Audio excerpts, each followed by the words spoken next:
والصلاة والسلام على سيد المرسلين وعلى آله وأصحابه وأهل بيته وأتباعه إلى يوم الدين. أعوذ بالله من الشيطان الرجيم. بسم الله الرحمن الرحيم.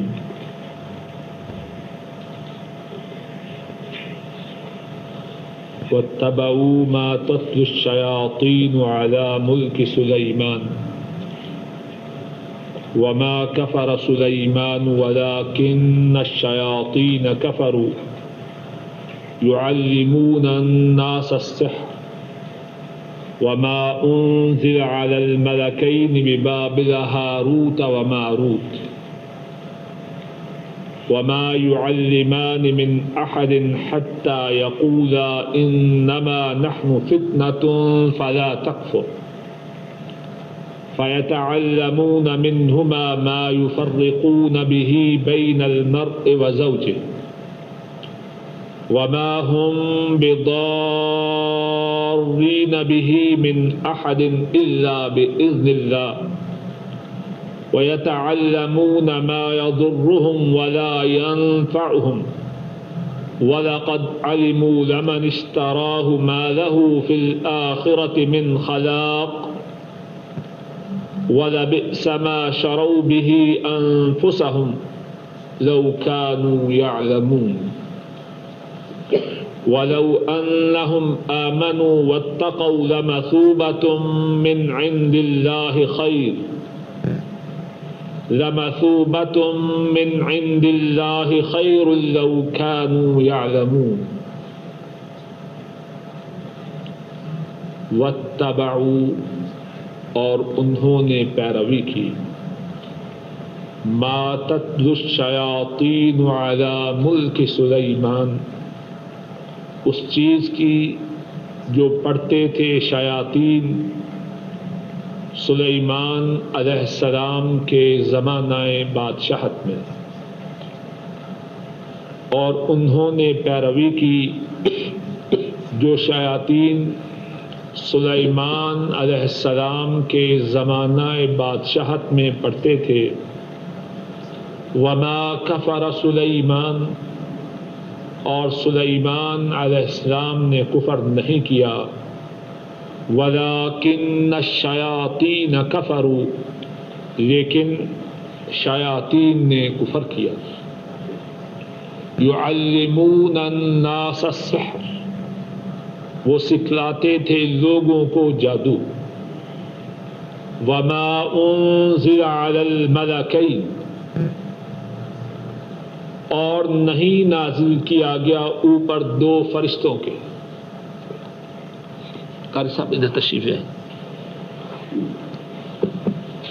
ادھر تشریف ہے تاکہ سبق جاری رکھے. چلیے جتنی دیر یہاں تشریف آئے مگر نہ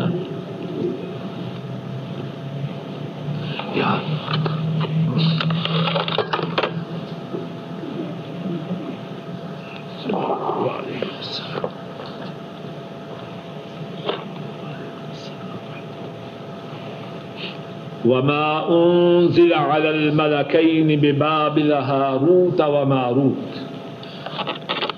اور نہیں اتارا گیا اوپر دو فرشتوں کے، یا اور جو اتارا گیا اوپر دو فرشتوں کے. ببابل بابل کے مقام پر ہاروت اور ماروت.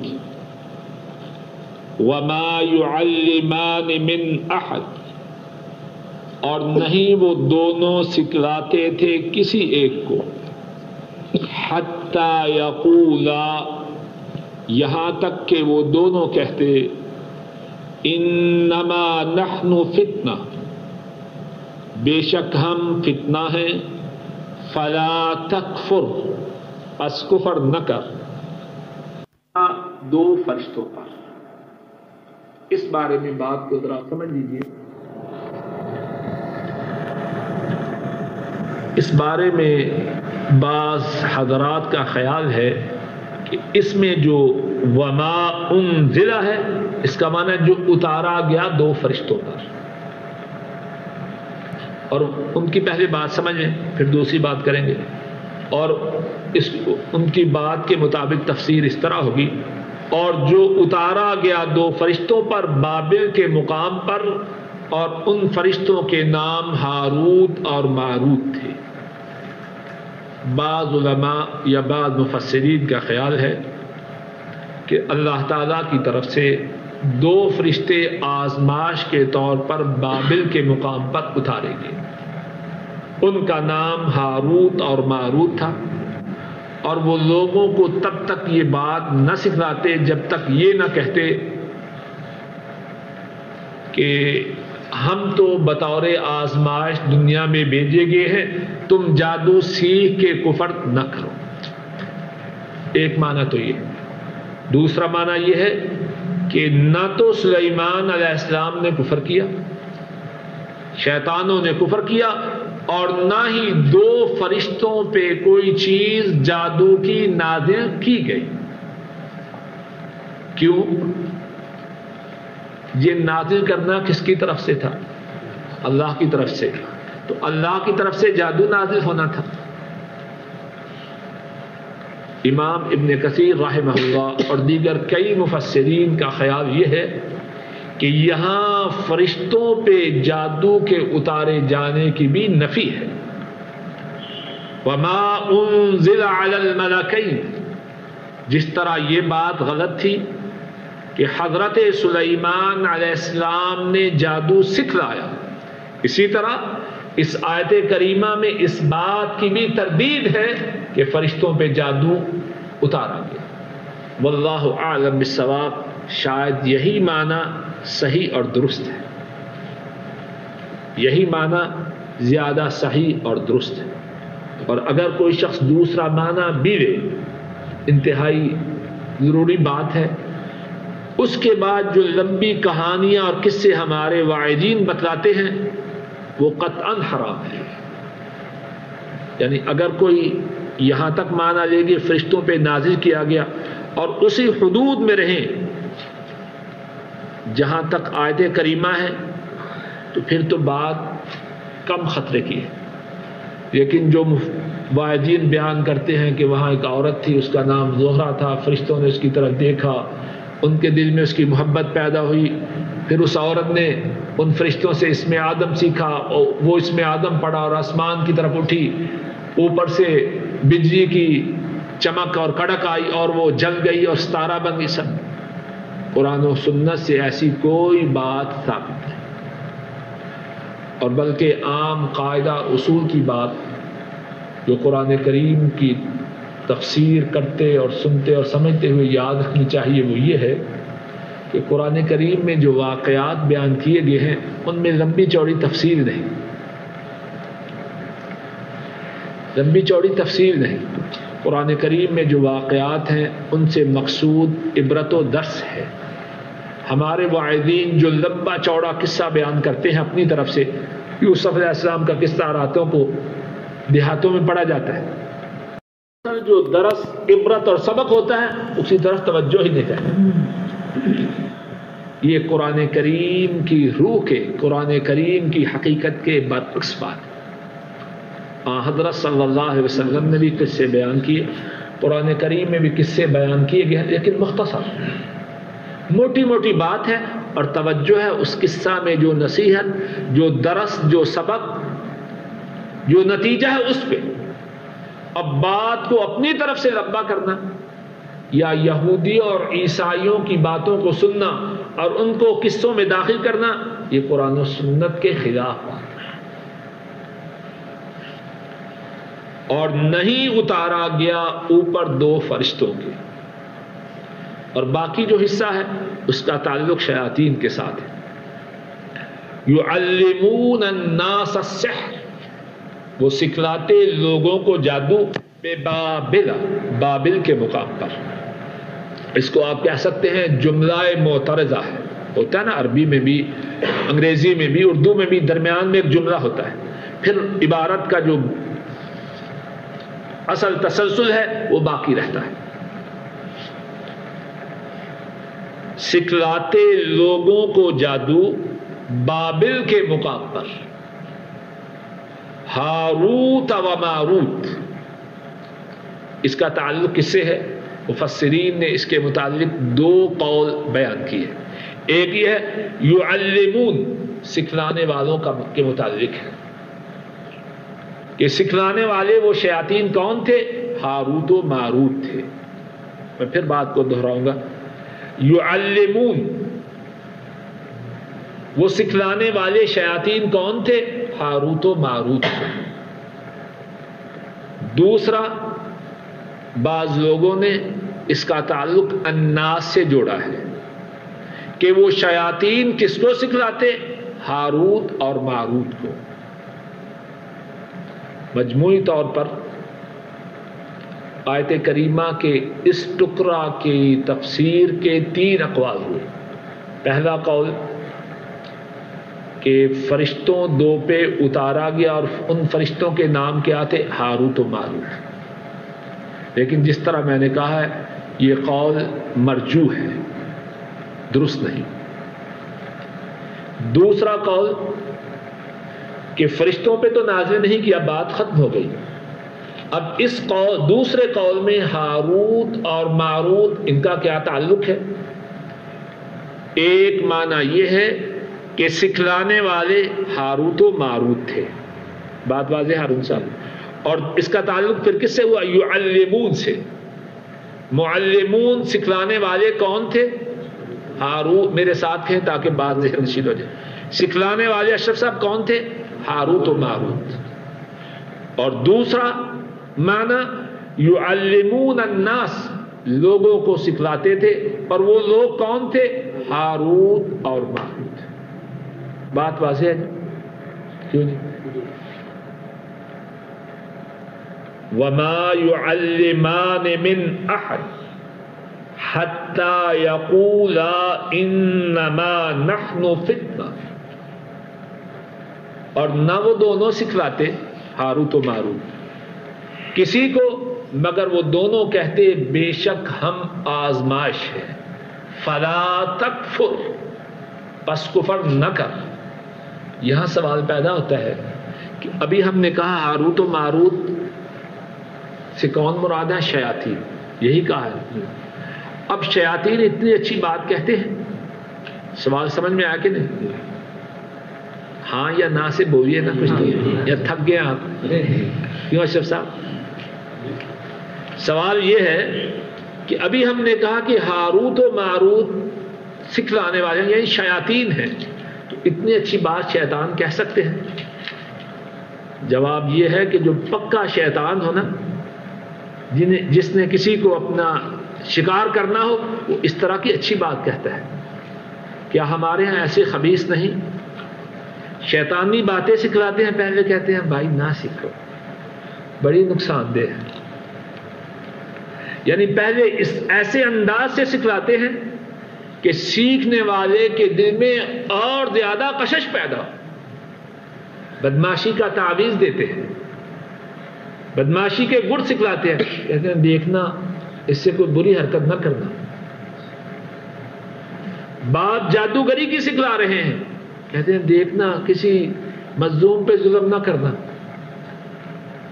اتنا بڑا ظالم، سارا اس کا بنیادی ظلم پہ ہے، لیکن اپنی پارسائی ثابت کرنے کے لیے، سننے والے کو اور زیادہ متاثر کرنے کے لیے یہ کہہ رہا ہے دیکھنا کسی پہ ظلم نہ کرنا۔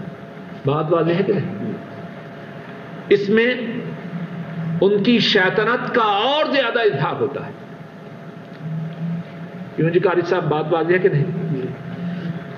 وما يعلمان من احد، اور نہ وہ دونوں سکھلاتے کسی ایک کو، حتی یقولا، یہاں تک کہ وہ کہتے انما نحن فتنہ، بے شک ہم تو آزمائش ہیں، فلا تکفر، تو کفر نہ کر۔ جو بات میں نے کہی ہے شاید کسی کے ذہن میں تعجب ہو، کیسی بات ہے؟ اگر یہ دونوں اپنی بات میں سچے ہوتے تو اس کے کہنے پہ کفر کی تعلیم دے دیتے۔ یعنی شاید کوئی کہے کہ نہیں یہ دور کی بات ہے، کہ وہ واقعتاً نہ سکھلانا چاہتے تھے. تو جب نہ سکھلانا چاہتے تھے اور سمجھتے تھے کہ کفر ہے، پھر کیوں سکھلاتے؟ اگر ان میں شیطنت نہ ہوتی، اگر ان میں شیطنت نہ ہوتی تو جب بات کفر کی ہے پہلے کہہ دیے یہ کفر ہے پھر سکھلا دیا، تو ایسا کہنے والا کون ہوگا؟ کچھ بات واضح ہے کہ نہیں؟ ابھی کہہ رہے ہیں فلا تکفر، اور پھر اس کے بعد فوراً سکھلا رہے ہیں. اگر کوئی نیک ہو، اس کو پتا ہو کہ یہ کام کفر کا ہے، کیا اس کے لیے یہ بات کافی ہے پہلے کہہ دیں یہ بات کفر ہے، پھر اس کفر کے لیے اس کی تیاری کروا دیں؟ یعنی نیک آدمی کے لیے یہ کافی نہیں کہ کہہ دے کفر ہے، باقی کفر کے لیے جتنی احتیاجات ہیں وہ پوری کر دے. پہلے کہ دیکھو کسی کو قتل نہ کرنا، قتل کرنا حرام ہے، اور وہ قتل کرنا چاہتا ہے پھر اس کو پسٹل دے تاکہ وہ اس کو مار دے. یہ تو اس کو مزید خباثت میں پختہ کرنے والی بات ہے. واللہ اعلم بالصواب، واللہ اعلم بالصواب. فَيَتَعَلَّمُونَ مِنْهُمَا، پس وہ سیکھتے ان دونوں سے، ہاروت و ماروت سے، مَا يُفَرِّقُونَ بِهِ، جو کہ وہ جدائی ڈالتے اس کے ساتھ، بَيْنَ الْمَرْءِ وَزَوْجِهِ، آدمی اور اس کی بیوی کے درمیان. وَمَا هُمْ بِضَارِّينَ بِهِ مِنْ أَحَدٍ، اور نہیں تھے وہ نقصان پہنچانے والے اس سیکھے ہوئے کے ساتھ. وہ سیکھا ہوا کیا تھا؟ جادو. کسی کو مگر اللہ کے اذن سے. یہاں سے جو بات معلوم ہوتی ہے وہ یہ ہے کہ جادو میں اثر ہے. بعض لوگ سرے سے انکار کرتے ہیں، یہ انکار درست نہیں. جادو میں اثر ہے، لیکن کب ہے؟ جب اللہ کی طرف سے اذن آ جائے. اور اللہ کا ایک اذن ہے، ایک اللہ کی رضامندی ہے. دونوں باتوں میں بنیادی فرق ہے. کتنے لوگ ہیں برے کام کرتے ہیں، کہتے ہیں جی اگر اللہ نہ چاہتا تو ہم نہ کرتے. اس بات میں کچھ بات کا حصہ درست ہے، کچھ غلط ہے. اللہ کی طرف سے جو اجازت ہے اس کی دو صورتیں ہیں. ٹھیک ہے، کوئی کام اللہ کی اجازت کے بغیر نہیں ہوتا، لیکن بعض کاموں میں اجازت کے ساتھ اللہ کی رضامندی ہے، بعض کاموں میں اجازت ہے رضامندی نہیں. انسان جو ہے دنیا میں دارالابتلاء میں ہے، دارالاختبار میں ہے، دارالامتحان میں ہے. اللہ نے اپنی طرف سے خود بخود انسانوں کو کچھ اختیار دیا ہے. تو انسان جو برا یا نیک عمل کرنا چاہتا ہے، اللہ اس انسان کے امتحان کی غرض سے جیسا انسان چاہتا ہے اس کو ہونے دیتے ہیں. اس ہونے دینے میں دو صورتیں ہیں. ایک شخص اپنے ہاتھ میں پسٹل لیتا ہے، اب وہ کسی کو شوٹ کرنا چاہتا ہے، مسلمان کو. اب اس نے شوٹ کرنا چاہا، اللہ نے اس کے ارادے کو ہونے کی اجازت دے دی. دوسرا شخص گھر سے مسجد کی طرف آنا چاہتا ہے، آ کے نماز پڑھنا چاہتا ہے. اللہ نے اس کے اس چاہنے کو پورا کیا، بیٹا بیٹھ جاؤ. اللہ نے اس کے چاہنے کو پورا کیا اور وہ مسجد میں پہنچ گیا. دونوں باتوں میں بنیادی فرق ہے. پہلی صورت میں جب اس ظالم نے کسی کو گولی کا نشانہ بنانا چاہا، وہاں بھی اللہ کی اجازت ہے. اور دوسرے شخص نے مسجد میں آ کے نماز ادا کرنی چاہی، اس کو بھی اللہ کی اجازت ہے. لیکن دونوں صورتوں میں فرق ہے. اشرف صاحب اس کو اپنے ساتھ بٹھائیں. اللہ کی طرف سے اجازت بھی ہے اور اللہ کا اس کام پہ راضی ہونا بھی ہے. اب اگر کسی کے دل میں خیال پیدا ہو کہ جب سب کچھ اللہ کے قبضہ قدرت میں ہے، تو جب اللہ گولی کا نشانہ بنانے پر راضی نہ تھے تو اللہ نے اجازت کیوں دی؟ اس کا جواب بڑا سیدھا سادہ ہے، اگر اللہ اجازت نہ دے تو پھر امتحان اور اختبار کیسے ہو؟ پھر انسانوں کا امتحان کیسے ہو؟ صرف وہی ہو جس پہ اللہ راضی ہو تو پھر امتحان نہیں ہو سکتا۔ امتحان تو تبھی ہوگا کسی کو کچھ چھٹی ملے، پھر دیکھا جائے کہ وہ کیا کرتا ہے، اسی پر امتحان ہے کہ آدمی جس لائن میں جس طریقے پر چلتا ہے اللہ اس کو ہونے دیتے ہیں، لیکن ایک ہونے دینے پہ راضی ہیں، ایک ہونے دینے پہ ناراض ہیں۔ یہاں جو ہے الا باذن اللہ، جادو میں اثر ہے۔ بعض لوگ سرے سے جادو کے اثر کا انکار کرتے ہیں، یہ درست نہیں۔ دوسری بات، بعض لوگ جادو میں ایسا اثر سمجھتے ہیں کہ سمجھتے اب جادو ہو گیا، اب دنیا کی کوئی طاقت حتیٰ کہ اللہ بھی اس سے بچا نہیں سکتا۔ یہ بات بھی غلط ہے۔ نہ یہ درست ہے کہ جادو میں اثر نہیں، اور دوسری بات یہ بھی درست نہیں کہ جادو جب ہو جائے تو کوئی بچانے والا نہیں، یہ بات بھی غلط ہے۔ جادو میں اثر ہے لیکن اللہ کے قبضہ قدرت میں ہے۔ اللہ چاہے اس اثر کو بے اثر کر دے، چاہے تو اس اثر کو ہونے دے۔ ایسے ہی ہے، موٹی بات کو سمجھنے کے، ایک شخص چھت سے گرتا ہے، اب چھت سے گرنا چوٹ آنے کا سبب ہے کہ نہیں؟ کیوں جی بولیے، جواب دیجیے۔ لیکن کتنی دفعہ ایسے نہیں ہوتا کہ آدمی چھت سے گرتا ہے بالکل صحیح سالم ہے کہ نہیں؟ ایسے کون بچانے والا ہے؟ بس اتنی بات سمجھنے کی ہے، چھت سے گرنا چوٹ کا سبب ہے لیکن کس کے حکم سے ہے؟ اگر چھت سے گرنا لازماً چوٹ کا سبب ہو تو کوئی گرنے والا چوٹ سے محفوظ نہ رہے۔ اسی طرح جادو، اس میں اثر ہے لیکن کس کے حکم سے؟ اللہ۔ جب اللہ چاہے جادو کے اثر کو زائل کر دے، جب نہ چاہے جادو کا اثر باقی رہے۔ عملاً اس سے اعلیٰ مثال یہ ہے، آگ جلانے کا سبب ہے کہ نہیں؟ لیکن کب ہے؟ جب اللہ کا حکم۔ جب اللہ کا حکم نہ ہو یہی آگ نہیں جلا سکتے۔ ابراہیم علیہ السلام، اس نے جلایا، کس نے روکا؟ آگ کی جلانے کی طاقت کو اس وقت کس نے سلب کیا؟ اللہ نے۔ پانی اس کی خاصیت ہے وزنی چیز کو ڈبونا۔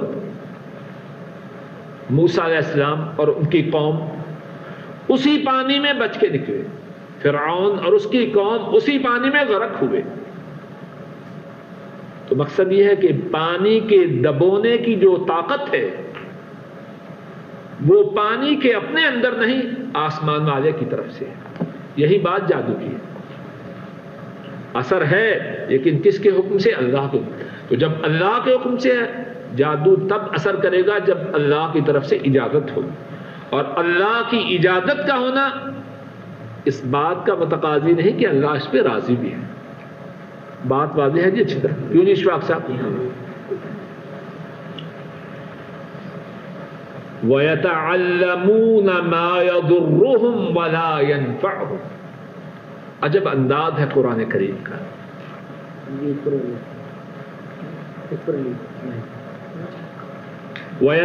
وَمَا هُمْ بِضَارِّينَ بِهِ مِنْ أَحَدٍ إِلَّا بِإِذْنِ اللَّهِ۔ انہوں نے جادو سیکھا اور اس کی وجہ سے خاوند اور بیوی کے درمیان جدائی ڈال دی۔ آپ نے اوپر والی لائن یاد کروائی، چلیے اللہ کے فضل سے ایک اور بات یاد آئی۔ خاوند اور بیوی کے درمیان جدائی ڈالنا انتہائی سنگین اور ضرر رساں باتوں میں سے ایک ہے۔ اس کا اندازہ آپ اس طرح کیجئے، صحیح مسلم میں حدیث ہے، حضرت صلی اللہ علیہ وسلم فرماتے ہیں کہ شیطان پانی میں اپنی جگہ پر یا اپنے عرش پر یا اپنے تخت پر بیٹھا ہے، اس کے جو چیلے چانٹے ہیں وہ زمین میں پھیلے ہوئے ہیں، اور شیطان کو واپس آ کر اپنی سیاہکاریوں کی، اپنی بدماشیوں کی رپورٹ پیش کرتے ہیں۔ اب جو آتا ہے اپنی خرابیوں کی رپورٹ پیش کرتا ہے، شیطان کہتا ہے کچھ تو نے کچھ نہیں کیا، یہ کیا کام ہے، یہ کیا کام ہے، یہ کیا کام ہے۔ ایک آتا ہے اور آ کے کہتا ہے کہ میں فلاں آدمی کے پیچھے پڑا رہا، حتیٰ کہ میں نے اس کے اور اس کی بیوی کے درمیان جدائی ڈال دی۔ حضرت صلی اللہ علیہ وسلم فرماتے ہیں شیطان جو ہے فَيُقَرِّبُهُ وَيُدْنِيهِ وَيَلْتَدِبُهُ وَيَقُولُ نَعَمْ أَنْتَ، شیطان اس شخص، اس اپنے چیلے کو جس نے خاوند اور بیوی کے درمیان جدائی ڈالی، اس کو اپنے قریب کرتا ہے، اپنے نزدیک کرتا ہے اور اس کو اپنے گلے لگاتا ہے اور کہتا ہے نعم انت، ہاں تو نے کام کیا ہے۔ اس سے اندازہ کیجئے جس کام پر شیطان اتنا زیادہ خوش ہوتا ہے، اللہ اس پہ کتنے زیادہ ناراض ہو گئے۔ اسلام کی نگاہ میں عورت، مسلمان عورت اور مرد کی جدائی انتہائی ناپسندیدہ بات ہے۔ اسی لیے بعض احادیث میں ہے کہ جن کاموں کی اسلام نے اجازت دی ہے ان کاموں میں سے جو سب سے ناپسندیدہ کام ہے وہ طلاق ہے۔ ابغض الحلال الی اللہ الطلاق، حلال باتوں میں جو سب سے زیادہ ناپسندیدہ بات ہے وہ طلاق ہے۔ اور زیادہ غور کریں تو آپ دیکھیے کہ طلاق کی راہ میں اسلام نے کتنی زیادہ رکاوٹیں کھڑی کی ہیں۔ یعنی آدمی فوراً طلاق پہ نہ پہنچے، طلاق کی راہ میں کتنی رکاوٹیں ہیں، پہلے زبان سے سمجھائے، پھر تھوڑی سی پٹائی کرے، پھر بائیکاٹ کرے، پھر ساری تجویزیں کارگر نہ ہو تو پھر کہیں جا کے طلاق کی نوبت آتی۔ پھر طلاق دینے کا طریقہ بھی ہے کہ یکمشت نہ دے، ایک دے، صبر کرے قریباً 1 ماہ، پھر دوسری دے، پھر صبر کرے، شاید کہ دونوں میں سے کسی ایک کے یا دونوں کے ہوش ٹھکانے آ جائے۔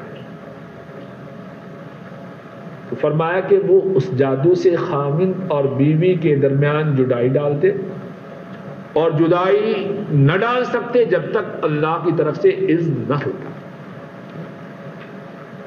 اور پھر فرمایا وَيَتَعَلَّمُونَ مَا يَضُرُّهُمْ وَلَا يَنفَعُهُمْ۔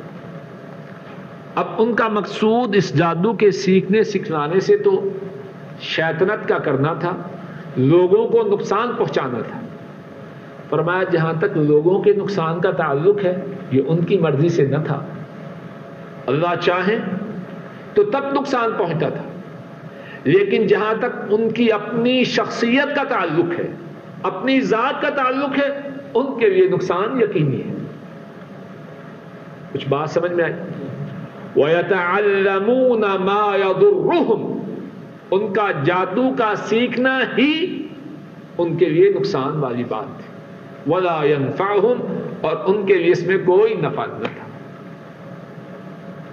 احادیث کریمہ کی روشنی میں جادو سیکھنا، سکھلانا، کرنا کفر ہے، اور ترمذی شریف میں حدیث ہے حضرت صلی اللہ علیہ وسلم نے ارشاد فرمایا کہ جادو کرنے والے کی سزا یہ ہے کہ اس کی گردن کو تلوار سے کاٹ دیا جائے۔ عمر فاروق رضی اللہ تعالی عنہ، انہوں نے بھی اپنے گورنروں کو لکھا کہ جادوگر مرد اور جادوگر عورت ان کو قتل کر دیا جائے۔ حضرت حفصہ رضی اللہ تعالی عنہا ام المومنین حضرت صلی اللہ علیہ وسلم کی زوجہ محترمہ، اور حضرت عمر فاروق رضی اللہ تعالی عنہ ان کی صاحبزادی، ایک لونڈی نے ان کو جادو کیا تو انہوں نے اس کو قتل کروا دیا۔ جادو انتہائی کبیرہ گناہ جو ہے ان میں سے ایک ہے، بخاری اور مسلم میں حدیث ہے، حضرت صلی اللہ علیہ وسلم نے ارشاد فرمایا اجتنبوا السبع الموبقات، 7 ان گناہوں سے بچو جو تباہ و برباد کرنے والے ہیں۔ صحابہ نے عرض کی وہ کون سے گناہ ہیں؟ آپ نے وہ 7 گناہ شمار کیے، فرمایا ان 7 میں سے ایک گناہ فرمایا کہ جادو ہے۔ 7 بڑے بڑے تباہ کرنے والے گناہوں میں سے ایک گناہ ہے۔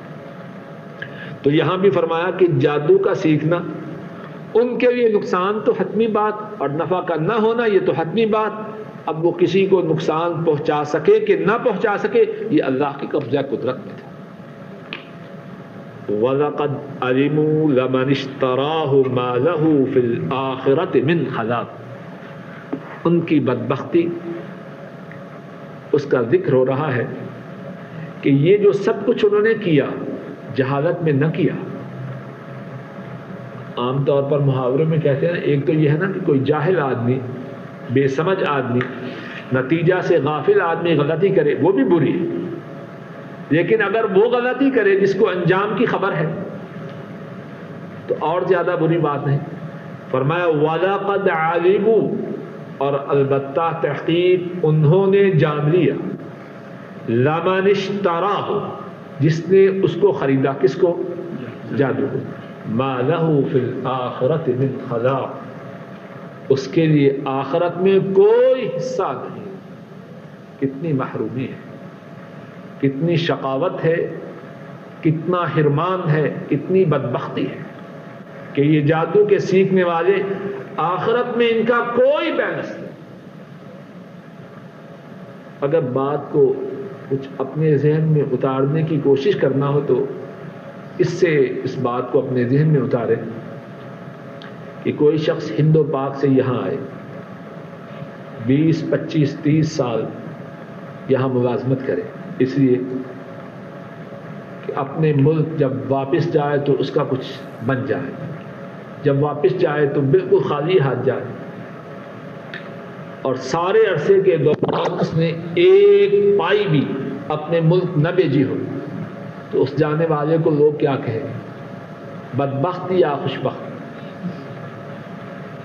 آخرت کے لیے اس کی کوئی مثال نہیں، بات سمجھنے کے لیے۔ یہ جب دنیا سے آخرت میں جائیں گے جادو کے سیکھنے سکھلانے والے، آخرت میں ان کے لیے کوئی حصہ نہیں۔ وَلَبِئْسَ مَا شَرَوْا بِهِ أَنفُسَهُمْ، اور البتہ بری چیز ہے جس کے ساتھ انہوں نے بیچا اپنی جانوں کو۔ کس کے بدلے میں اپنی جانوں کو تباہ و برباد کیا؟ لوگوں کو نقصان پہنچا۔ لَوْ كَانُوا يَعْلَمُونَ، کاش کہ وہ جانتے ہوتے کہ انہوں نے اپنی جانوں کو کتنی گھٹیا چیز کے بدلے میں تباہی و بربادی کا شکار کیا۔ اسی پہ اکتفا کرتے ہیں، اور اللہ عز و جل سے درخواست ہے کہ قرآن کریم کے سمجھنے، سمجھانے، صحیح طریقے سے پڑھنے، پڑھانے، عمل کرنے اور اس کی نشر و اشاعت کرنے کی توفیق عطا فرمائے۔ کہنے سننے میں جو غلطی ہوئی ہے اللہ عز و جل اپنے فضل و کرم سے معاف فرمائے۔ آخر دعوانا ان الحمد للہ رب العالمین۔